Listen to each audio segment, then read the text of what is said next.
Welcome ma'am. పదండి madam.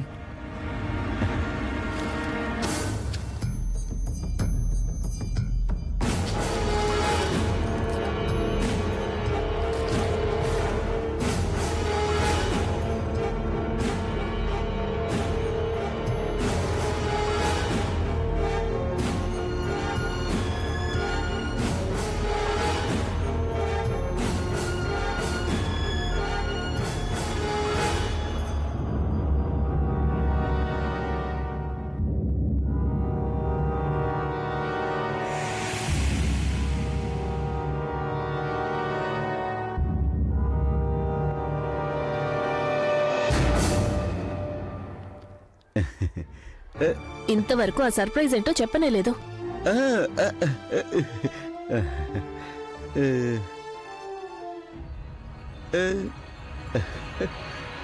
Computer.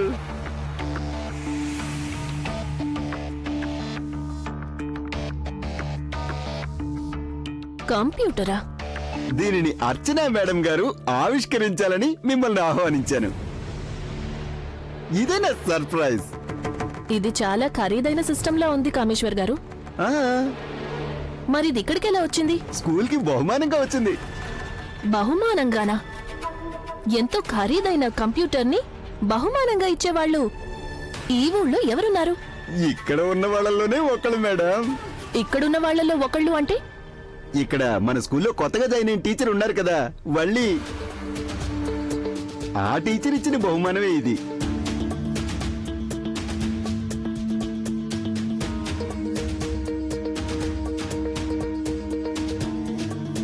బావుంది. ఒక టీచర్ ఇంత ఖరీదైన బహుమానం ఇచ్చిందా? ఏంటి అంతేనా? ఈ స్కూల్ మాత్రమే కాదు, దీన్నిక్కడ పెట్టింది మార్తాండపురం గ్రామాన్నిక్కడ నిర్మించింది ఎవరో మీకు అసలు తెలుసా? కొత్త టీచర్కి ఈ ఊర్లో మా కుటుంబానికి ఎంత గొప్ప పేరుందో తెలియదనుకుంటాను. ఈ స్కూల్ని ఇక్కడ నిర్మించి ఇంతమందికి చదువు చెప్పిస్తున్నాం. మా కుటుంబానికి చెందిన ఈ స్కూల్లో కొంచెం జీతానికి పనిచేసే టీచర్ ఇచ్చే బహుమానం మాకు అవసరం లేదు. ఒకటి కాదు, 100 కంప్యూటర్లనైనా కొనిచ్చే అర్హత, స్తోమత మా మామయ్య గారికి ఉంది. ఈవిడ గారిచ్చిన బహుమానాన్ని స్కూల్లో పెట్టాల్సిన అవసరం మాకు లేదు. ఇప్పుడే దీన్ని వెంటనే తిరిగి పంపించేస్తాను మేడం.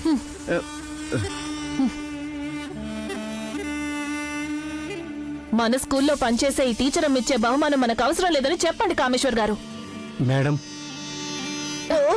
ఇదొక్కటే తక్కువ. గంగా, పద. ఒక్క నిమిషం ఆగండి మేడం. ఇది మీ స్కూల్లో జీతం తీసుకుని ఆ డబ్బులతో కొని తెచ్చిన కంప్యూటర్ ఏమీ కాదు. మీ కుటుంబానికి చెందిన డబ్బులతో కొని తెచ్చిందే మేడం. ఏమన్నావు నువ్వు? మా కుటుంబానికి చెందిన డబ్బుతో కొన్నావా? అవును. మీ ఇంటి డబ్బు నా చేతిలోకి ఎలా వచ్చిందని ఆలోచిస్తున్నారా? చెప్తాను. మొన్న ఉదయం వీరభద్ర సార్ నాకు ఒక గొలుసు బహుమానంగా ఇచ్చిన విషయం మీ అందరికీ తెలిసిందే కదా. అంత ఖరీదైన బహుమానం తీసుకునే అర్హత నాకు లేదనుకుని ఎలాగైనా తిరిగి ఇచ్చేయాలి అనుకున్నాను. కానీ దాన్ని ఎవరూ తీసుకోలేదు కాబట్టి దాన్ని అమ్మేసి ఆ డబ్బుతో కొన్నదే ఈ కంప్యూటర్. ఇది వీరభద్ర సార్ స్కూల్ కాబట్టి ఆయన స్కూల్లోనే పెట్టేశాను మేడం. ఇప్పుడు మీకు అర్థమైంది కదా, ఇది కేవలం నెల జీతం తీసుకునే టీచర్ ఇచ్చిన బహుమానం కాదని. అయితే ఇంకేముంది, దీన్ని మనం ఇక్కడే ఉంచేయచ్చు కదా మేడం. గంగా,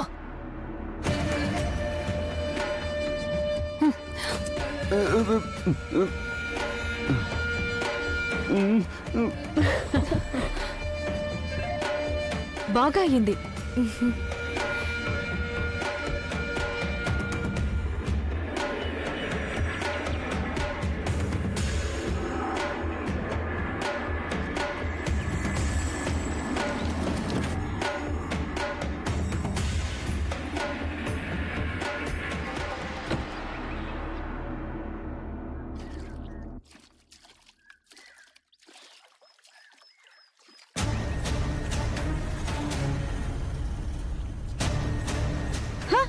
దానికి అసలు ఎంత పొగరో మీరే చూశారు కదా అచ్చా మేడం. సొంతగా ఒక కంప్యూటర్ కొని స్కూల్ కి బహుమానంగా ఇచ్చింది. హ, అసలు ఆ అమ్మాయి ఉద్దేశం ఏంటి? ఒక కంప్యూటర్ కూడా కొనిపెట్టలేరు మన అయ్యగారు అని చులకన చేసి చెప్తుందా చూడండి. హ, ఈ ఊర్లోనే మీ కుటుంబం అంత గొప్ప కుటుంబం మరొకటి లేదు కదా. ఆ, వచ్చింది పెద్ద బహుమానం ఇవ్వడానికి. కావాలనే అమ్మాయి ఇచ్చేసింది. మిమ్మల్ని మాత్రమే కాదు, మీ కుటుంబంలో అందరినీ అవమానించడానికి తను ఇది కావాలనే చేసింది. ఆ స్కూల్లో అంతమంది టీచర్లు పనిచేస్తున్నారు, తనకి మాత్రమే ఎందుకు కంప్యూటర్ కొని వాళ్ళని ఆలోచన కలిగింది?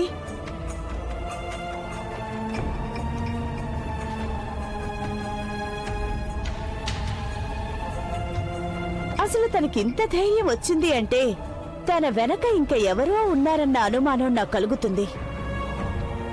నేనిప్పుడు ఆలోచిస్తున్నది దాని గురించి కాదు, ఆ గొలుసు గురించి గంగా. హారతిచ్చినప్పుడు మావయ్య గారు తనకిచ్చిన గొలుసును అమ్మేసి కంప్యూటర్ కొన్నానన్నే కదా తనిందాక చెప్పింది. కానీ దేవా బావగారు నాకు తన దగ్గర నుంచి గొలుసు తీసుకొని ఇచ్చేశారు కదా. మరి తను అమ్మేశాను అని చెప్పిన ఆ గొలుసు ఎక్కడిది? అంటే దేవగారు మనల్ని మోసం చేశారంటారా? అలాంటిది ఏదైనా గొలుసు మనకిచ్చారేమో?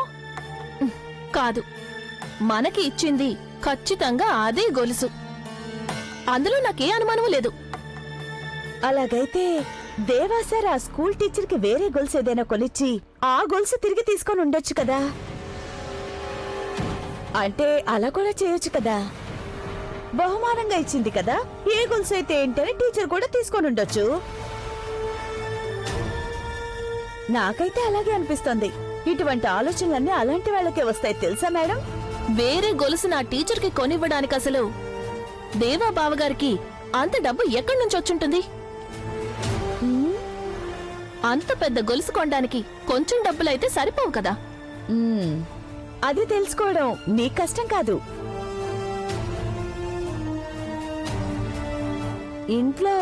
ఇంటికి సంబంధించిన ఖర్చులన్నీ చూసుకునేదెవరు? మీరే కదా.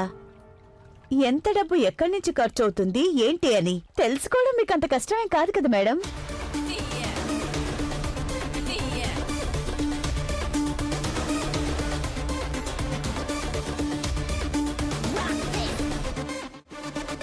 ఏదేమైనా మీరు చేసింది కరెక్ట్ కాదు టీచర్. అదేంటి? వెతుక్కుంటూ వచ్చిందాన్ని చేయి చార్చుకోకూడదు అని అనడం నేను విన్నాను. ఈ రోజు కల్లారా చూశాను. నువ్వు అసలు ఏమంటున్నావు? ఈ రోజు స్కూల్లో జరిగిన విషయం గురించే నేను అంటున్నాను. నేను నిజం చెప్పాను అంతే కదా. ఏదేమైనా ఈ రోజు ఆవిడకి బాగా బుద్ధి చెప్పారు. నీ కారణంగా మేం కూడా కాస్త ధైర్యంగా ఉండొచ్చు. నేను ఆవిడ్ని రెచ్చగొట్టాలని అలా మాట్లాడలేదు. నేను అదంతా కూడా కేవలం నిజం తెలియాలనే ఉద్దేశంతోనే చెప్పాను. మీరు చేసింది కరెక్టే. స్కూల్లో పిల్లలకు ఒక కంప్యూటర్ అవసరం ఉంటుంది కదా టీచర్. దాని క్రెడిట్ అంతా మీకే. ఆ, నిజానికి దాని క్రెడిట్ నాకు దక్కకూడదు, దేవా సార్కి దక్కాలి. సార్ ఇచ్చిన గొలుసు అమ్మేస్తే వచ్చిన డబ్బుతోనే నేను ఆ కంప్యూటర్ కొన్నాను. ఏదేమైనా అంత ఖరీదైన గొలుసును అనవసరంగా అమ్మేసి మీరు తప్పు చేశారేమో అనుకుంటున్నా. అర్హత లేని దాన్ని నేను తీసుకోలేను సునందా. అందుకే దాన్ని అమ్మేసి వచ్చిన డబ్బుతో కంప్యూటర్ కొని స్కూల్లో పెట్టేశాను. టీచర్, ఇప్పుడు మీరింత మంచి చేశారని ఆ దేవాసారికి తెలియదు కదా. ఆ గొలుసు ఇంకా మీ దగ్గరే ఉందని దేవాసార్ అనుకుంటారు కదా. అది నిజమే, కానీ గొలుసు అమ్మిన విషయం సార్కి నేనెలా చెప్పగలను? ఆయన బాధపడతారు. దానికొక దారుంది. మీరేదైనా స్వీట్ కొని దేవాగారికి ఇవ్వండి. దాన్ని సార్ తీసుకున్నాక ఆయనకి ఈ విషయం వివరంగా చెప్పు. నిదానంగా వింటే ఆయన అర్థం చేసుకునే అవకాశం ఉంటుంది. దీని గురించి సార్కి చెప్పాల్సిన అవసరం ఉందా? నువ్విప్పుడు చెప్పలేదంటే గొలుసు ఇంకా నీ దగ్గరే ఉందని సార్ అనుకుంటారు. అర్హత లేని దాన్ని నువ్వెప్పటికీ స్వీకరించలేవు అనే విషయం సార్కి కూడా తెలియాలి కదా టీచర్. ఇదే సరైన సమయం. టీచర్, మీరెక్కువగా ఏమీ ఆలోచించొద్దు. రేపే నువ్వు సార్కి స్వీట్స్ కొనిచ్చి విషయం చెప్పేయ్.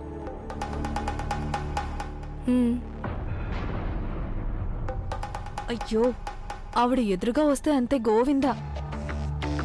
ఎవరినంటున్నావు? అదిగో ఒక ఆవిడ నడుచుకుంటూ వస్తుందిగా. ఎవరావిడ? చేపలమ్మే ఆవిడ. చాలా ఎక్కువగా మాట్లాడుతుంది. అన్నీ కావాలి. అందరి ఇళ్ళకి చేపలమ్మడానికి వెళ్తుంది. ఒక ఇంట్లో జరిగిన విషయాలను వేరొకరి ఇంట్లో వాళ్ళకి చెప్పలేదు అంటే అస్సలు నిద్ర పట్టదు. ఎవరైనా ఇద్దరు కలిసి ఉంటే చూడలేదు, పుల్లలు పెట్టేస్తుంది.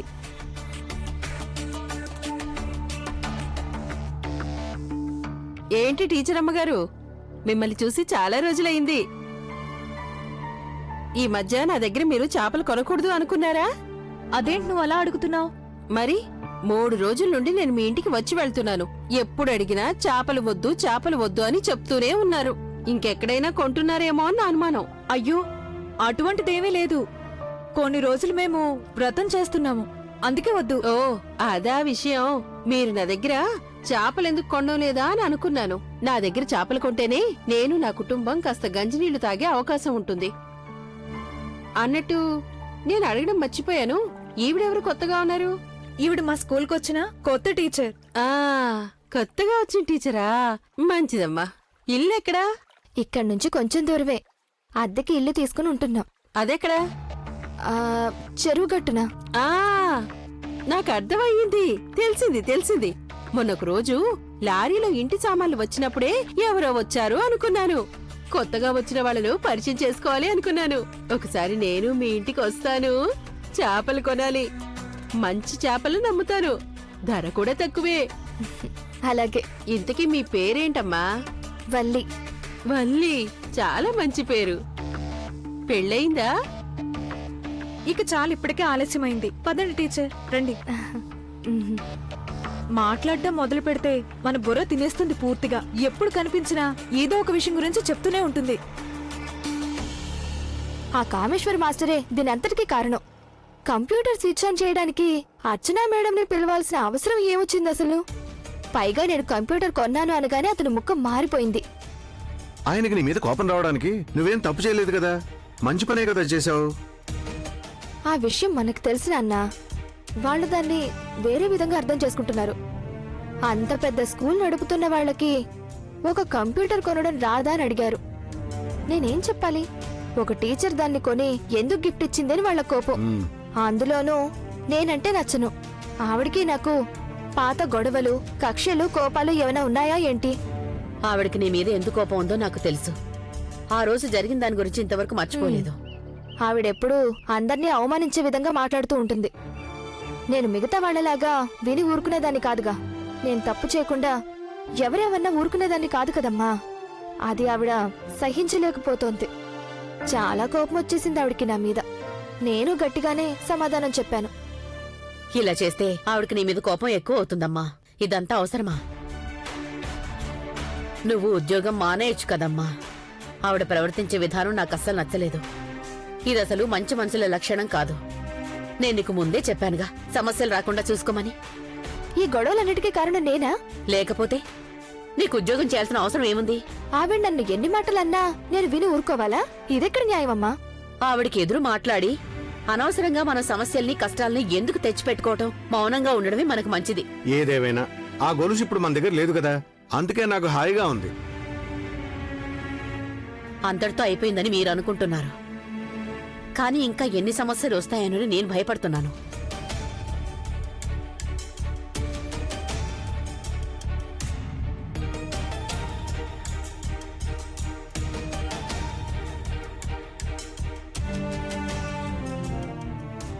ఆ గొలుసు మనకు వద్దంటే నువ్వు వినలేదు కదా, అందుకే కదా దాన్ని అమ్మేసి ఒక కంప్యూటర్ కొని స్కూల్లో ఇచ్చేసాం.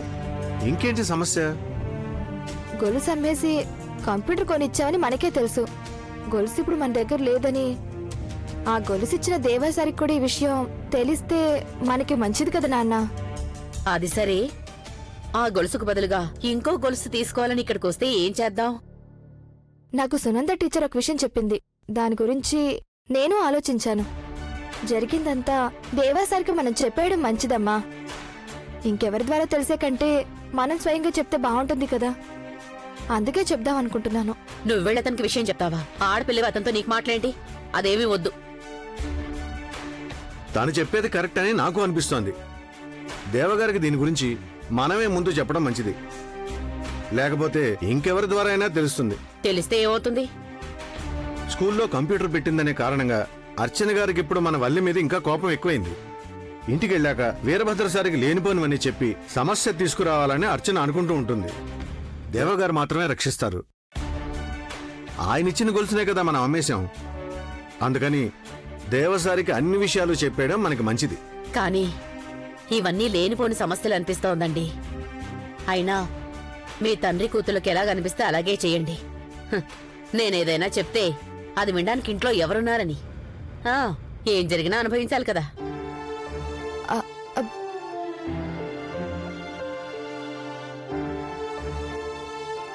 హ్మ్.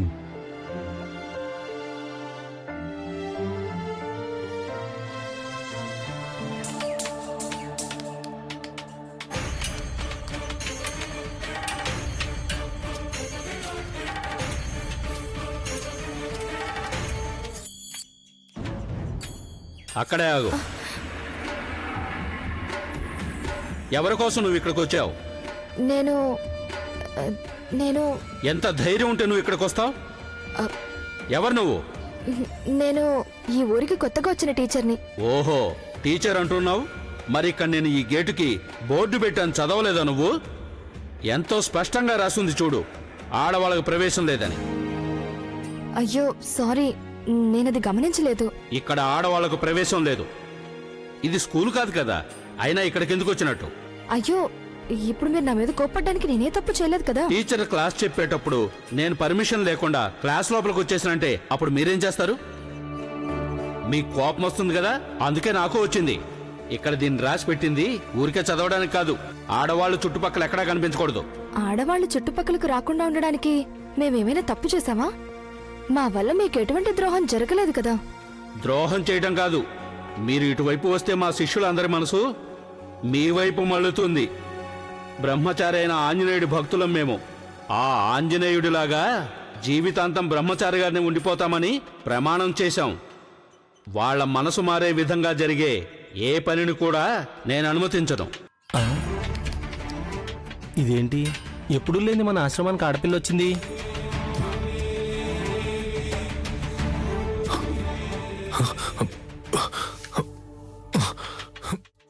ఒక స్త్రీ ఇటువైపు వస్తేనే చేసిన ప్రమాణం మర్చిపోయే బలహీనమైన శిష్యులా? అంత బలహీనమైన మనసా మీ శిష్యులందరిది? చాలా కష్టం. మరిక్కడి నుంచి వెళ్ళిన తర్వాత ఎవరెవరు ఏమేం పనులు చేస్తున్నారో దాని గురించి మీకు తెలుస్తుందా? నువ్వు చెప్పేది వినాల్సిన అవసరం లేదు, నాకు సమయం కూడా లేదు. ముందు వెళ్ళిక్కడి నుంచి. ఇది మాకు దేవాలయం.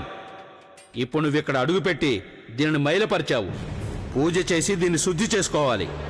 ఇంతకీ నువ్వెందుకు వచ్చావో చెప్పు. అది నేను దేవా సార్ని కలవడానికి వచ్చాను. దేవత నీకు పనేంటి? చిన్న విషయం మాట్లాడాలి. దేవా సార్ ఇక్కడున్నారని తెలిసి కలుద్దామని ఇక్కడికి వచ్చాను. నువ్వు ఏ విషయం మాట్లాడాలన్నా దేవాన్ని కలవడానికి లేదు. ఒక్క నిమిషమే మాట్లాడతాను. ఒక విషయం గురించి మాట్లాడాలి. కుదరదని చెప్పాగా. దేవ ఇప్పుడు కసరత్ చేస్తున్నాడు, అది అయ్యే వరకు ఎవరితోనూ మాట్లాడ్డావు. నేను వెయిట్ చేస్తాను. పూర్తయ్యాక మాట్లాడి వెళ్తాను. అదేం అవసరం లేదు, కసరత్ అవ్వడానికి సమయం పడుతుంది. అంతేకాదు, దేవ ఆడవాళ్ళతో మాట్లాడాలంటే ఇక్కడి నుంచి పారిపోతాడు. వెయిట్ చేయకు, వెళ్ళు. చాలా ముఖ్యమైన విషయం. నేను మాట్లాడే వెళ్తాను. ఇక్కడ గేటు బయట వెయిట్ చేస్తాను. ఎంతసేపు అయినా దేవా సార్ బయటకు వెళ్లాల్సిందే కదా, అప్పుడు మాట్లాడతాను. ఈ పరిసరాల్లో ఎక్కడా ఉండడానికి వీల్లేదు. ఉంటే ఏం చేస్తారు? తల నరుకుతారా? ఆడవాళ్లతో మాట్లాడడం కూడా రాదు మీకు. ముందు ఇక్కడి నుంచి వెళ్తావా లేదా? చెప్తే అర్థం కాదా?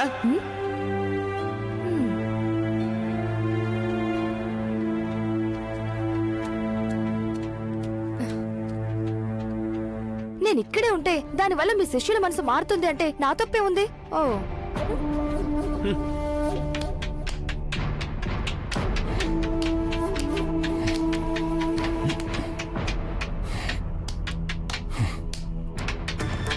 దేవా,